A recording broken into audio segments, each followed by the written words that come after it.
Assalamualaikum warahmatullahi wabarakatuh.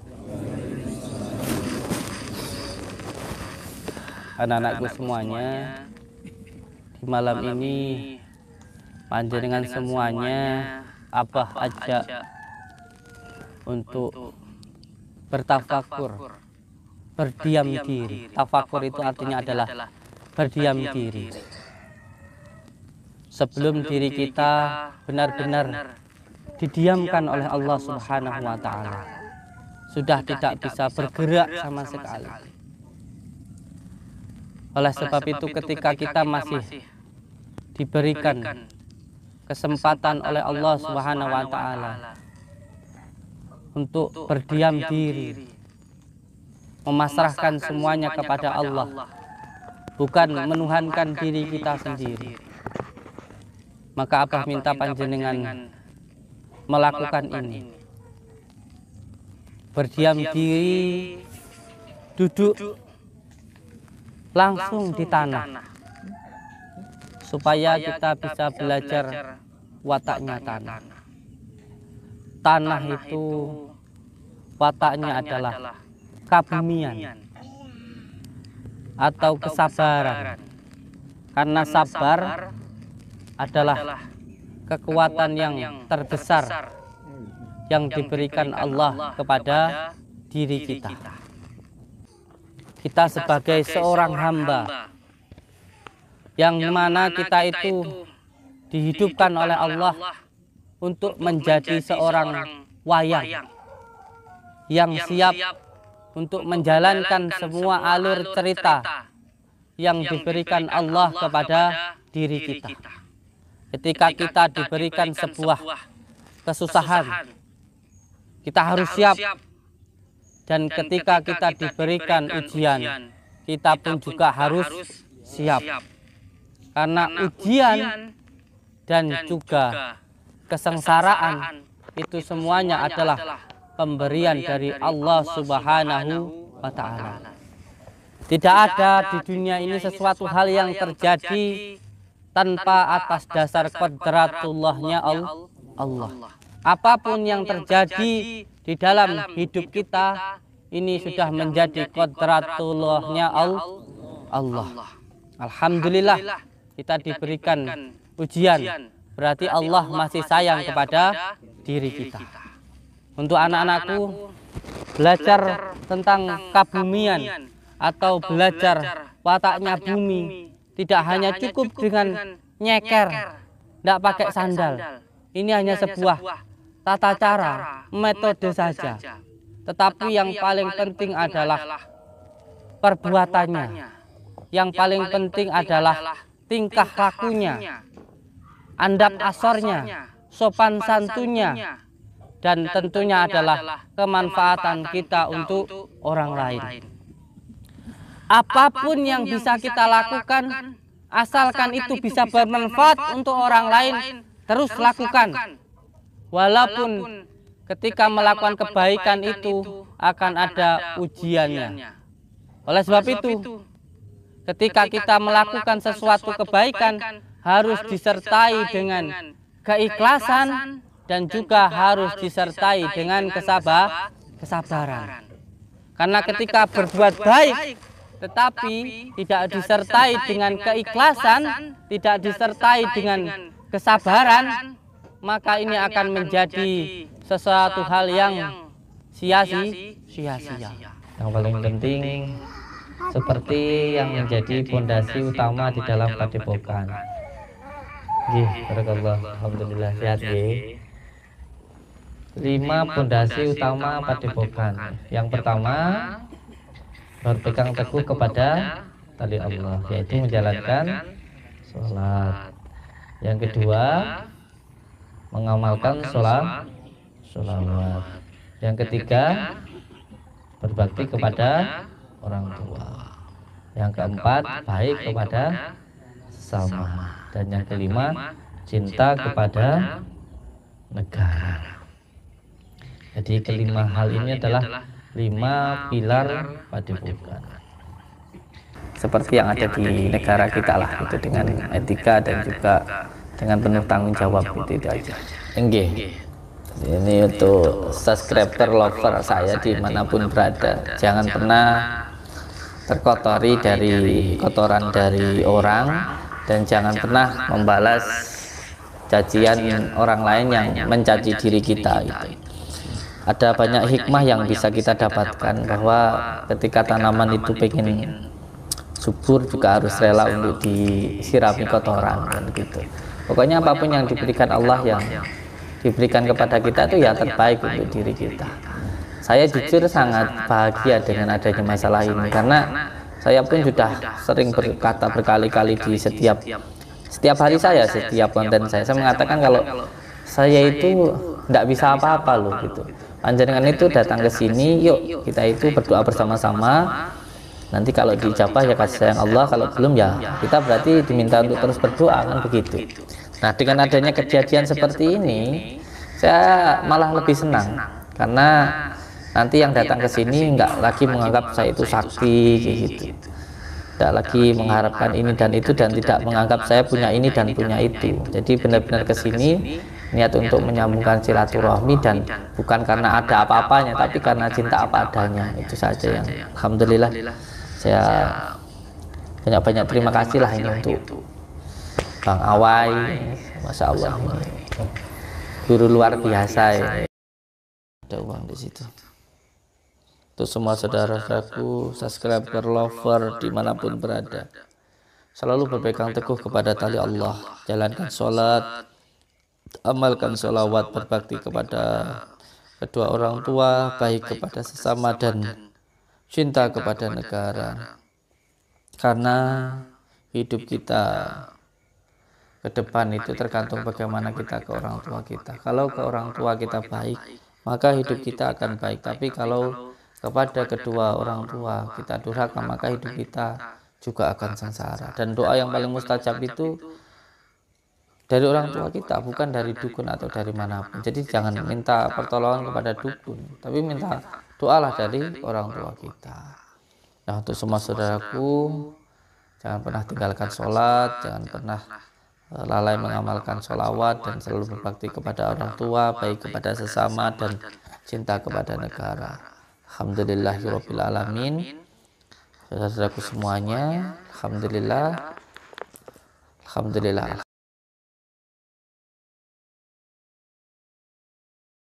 Dan ini itu, tetapi insya Allah nanti saya membimbing untuk menuju ke sana nanti. Saya bukan siapa-siapa, saya hanya hamba Allah, orang biasa yang ingin mengajak saudara-saudara untuk membersihkan hati. Karena kesorot lampu ini. Saya perkenalkan, nama saya Samsudin. Bismillahirrahmanirrahim. Ya Allah, tunjukkanlah siap makhluk ini kepada siapa yang berbicara nama Allah. Apa perawi Jawa?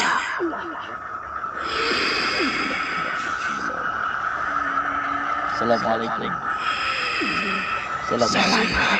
Rahayu. Teman ngetas sekarang. Jadi saya mau minta izin untuk naik ke atas. Apakah diperbolehkan atau tidak?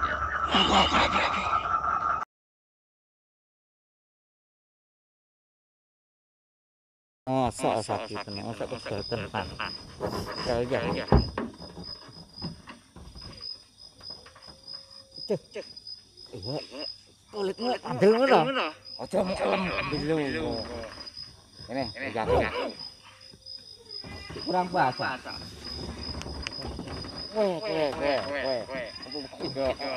Kok iso ndak penak. Piye? Nang wis. Kok mati memburu terus. Hah? Piye? Ada berana? Kan piye? Apa diceklan? Ora. Diceklan apa? Ora. Ngene. Ngene.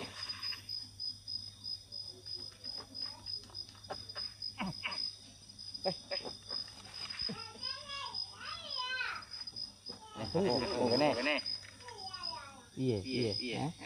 Nih. Arep nyapa? Iki. Arep ngelus-ngelus arep nyapa?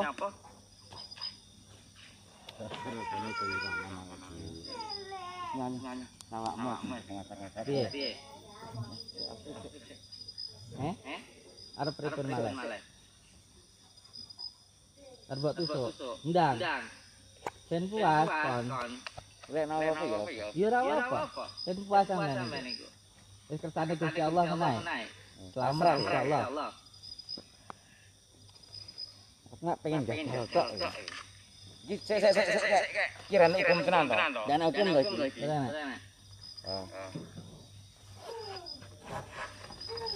Allah.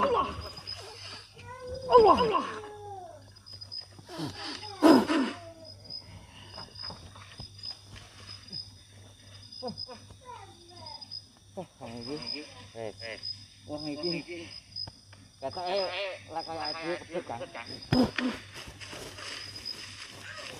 Tenang.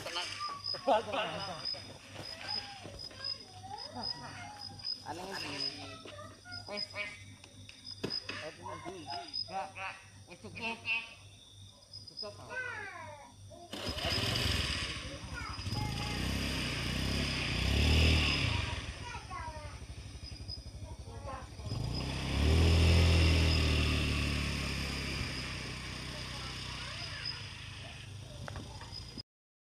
Saya sudah sering mengatakan di konten-konten saya, di setiap tayangan-tayangan saya, bahwa setiap tayangan yang saya pertontonkan itu adalah hiburan gitu loh. Jadi kalau zaman dulu para wali-wali Allah itu menyebarkan agama Islam dengan nariknya itu dengan jaranan kayak gitu, dengan jaranan, dengan wayang kayak gitu. Dah. Ya dakwah juga mengikuti di setiap zaman gitu. Mengikuti zaman lah gitu. Sekarang zamannya modern, pakainya YouTube ya. Dakwahnya dengan menggunakan YouTube. Jadi ketika ada tontonan yang bisa memberikan sebuah hiburan gitu, ya silakan ditonton sebagai hiburan. Jangan sampai menjadi sesuatu hal yang baperan gitu. Jangan sampai menjadi marah atau malah benci atau hasad atau hasut gitu. Jangan seperti itu. Karena memang ya apapun yang kita pertunjukkan itu adalah niatnya kita itu untuk hiburan, supaya ada yang ditonton, terus sedikit ada tuntunannya, supaya nggak takut dengan dukun santet. Ada juga ajakan sholawatnya, ada juga ajakan untuk berbakti kepada orang tuanya. Lalu salahnya itu di mana kan gitu.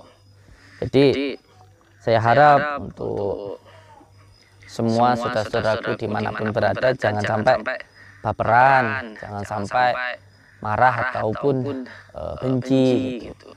Karena yang saya tayangkan ya, semua yang saya tayangkan itu adalah hiburan gitu, untuk menghibur saudaraku dimanapun berada gitu.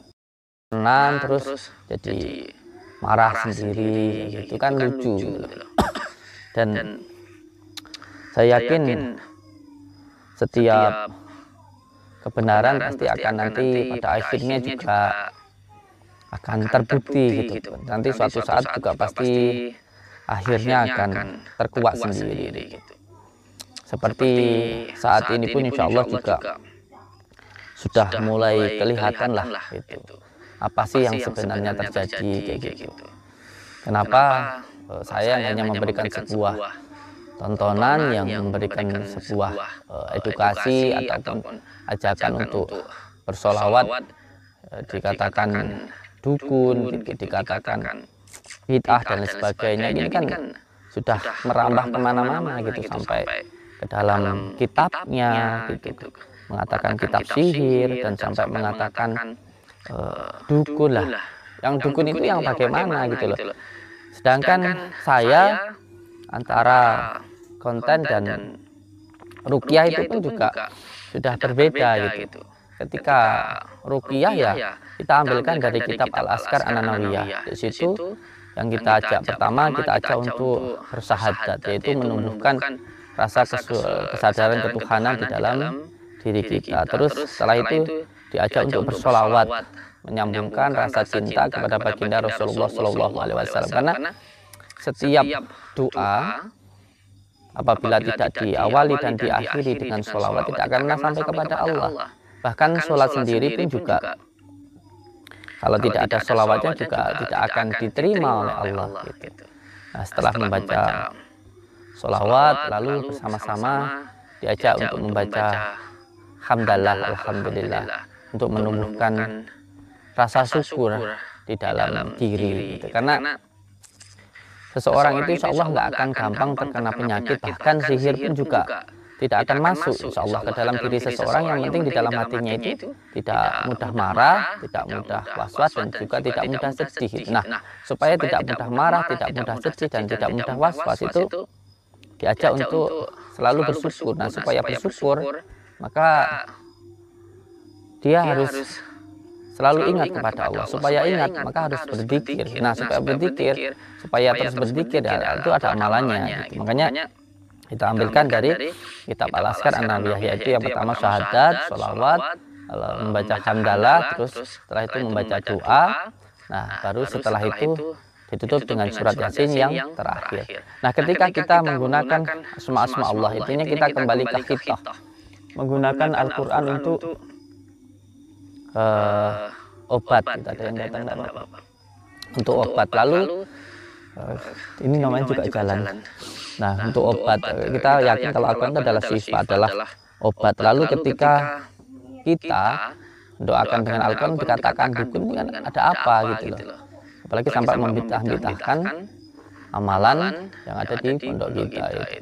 Tapi intinya untuk semua saudara-saudaraku dimanapun berada, selalu berikan teguh kepada tali Allah, jalankan sholat, amalkan sholawat, dan berbakti kepada orang tua, baik kepada sesama dan cinta kepada negara. Saya tidak akan menjelaskan apapun. Yang percaya silahkan, yang tidak percaya ya juga tidak apa-apa gitu.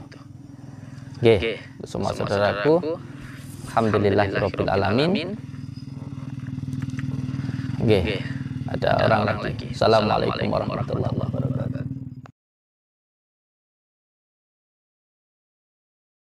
Saya siap untuk terjadi hal seperti apapun, karena di sini saya merasa terdolimi.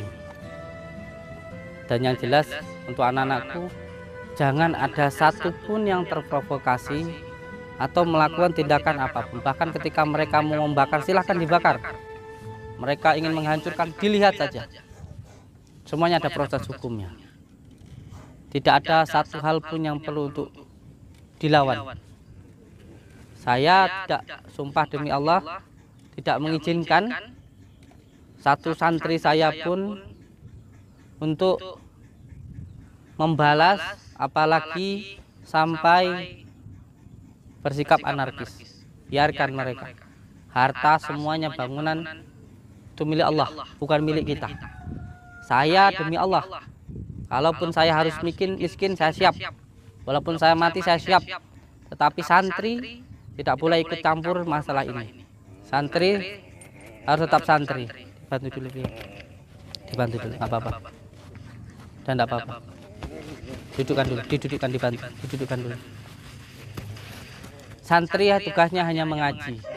Dan sampai di sini dititipkan oleh orang tua untuk mengaji kepada saya. Dan saya punya tanggung jawab secara lahir maupun tak boleh gitu.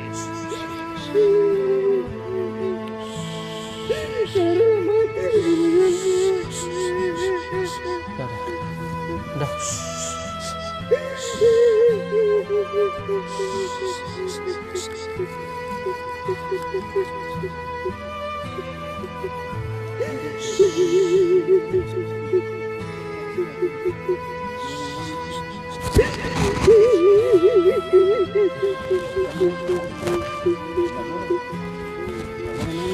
Sabar, sabar.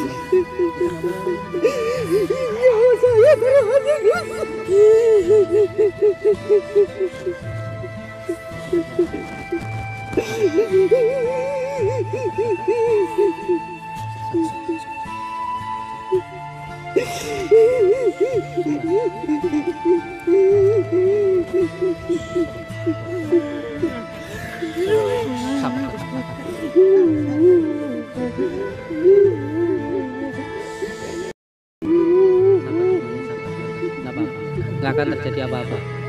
Nggak akan terjadi apa-apa. Di sini kita hanya mendoakan, kita pun juga menggunakan Al-Quran. Jadi yakin sesuatu hal yang baik pasti akan dilindungi oleh Allah. Yakin yang salah mesti salah. Sesuatu hal yang baik pasti akan dilindungi oleh Allah. Itu saja. Yang penting yakin, hanya yakin saja. Saya yakin sudah, tidak apa-apa saya. Yakin suatu hal yang baik akan dilindungi oleh Allah. Sabar semuanya, sabar. Panjenengan yang tahu keadaannya bagaimana di Padepokan ini. Panjenengan yang sudah paham di sini. Maka lakukan sesuatu hal yang baik dengan istiqomah. Jangan sampai menjadi tidak baik karena orang lain. Jangan menghalangi itu, maka dosanya saya pasrahkan kepada yang menghalangi itu. Tanggung jawab saya sebagai seorang manusia sudah saya lakukan sebisa saya. Kalau dihalangi karena opini, ini sesuatu hal yang menurut saya sangat-sangat luar biasa. Seseorang tidak boleh mendoakan orang lain hanya karena opini, bukan karena sesuatu hal yang nyata. Di dalam metode pengobatan alternatif, apa yang tidak boleh dilakukan? Namanya pengobatan orang yang sakit itu adalah darurat kalau di dalam usul fikihnya. Ma'fu. Saya demi Allah. Mungkin ada yang menyatakan jangan sering memakai demi Allah. Tetapi kalau kita pernah ngaji, ketika menguatkan sesuatu yang itu sudah benar-benar terjadi, diperbolehkan. Bukan untuk membohongi. Saya pernah ketika sakit, lalu diobati dengan kiai saya menggunakan buntelan. Saya pikir itu adalah sebuah mustika atau sebuah pusaka. Tapi ternyata itu adalah sebuah tele ayam yang dikasih ke saya. Lalu apakah ketika kiai saya mengobati saya dengan tele ayam itu sesuatu hal yang tidak diperbolehkan? Boleh. Di dalam pengobatan, bahkan menggunakan sesuatu yang haram pun juga boleh. Karena bukan metodenya yang harus dilakukan. Itu hanya sebuah metodenya. Hanya sebuah caranya. Tapi hasilnya kita pasrahkan kepada Allah Subhanahu wa Ta'ala. Ini yang terkadang tidak dipahami. Ini yang terkadang tidak dipahami. Sehingga ketika pengobatan alternatif menggunakan ini, menggunakan itu. Yang penting yang pertama, tidak mencelakai orang itu. Itu yang pertama. Yang kedua, itu tidak sampai menimbulkan mudarat untuk orang itu. Yang penting dilakukan dengan niat yang baik. Insya Allah semuanya akan diterima baik oleh Allah Subhanahu wa Ta'ala.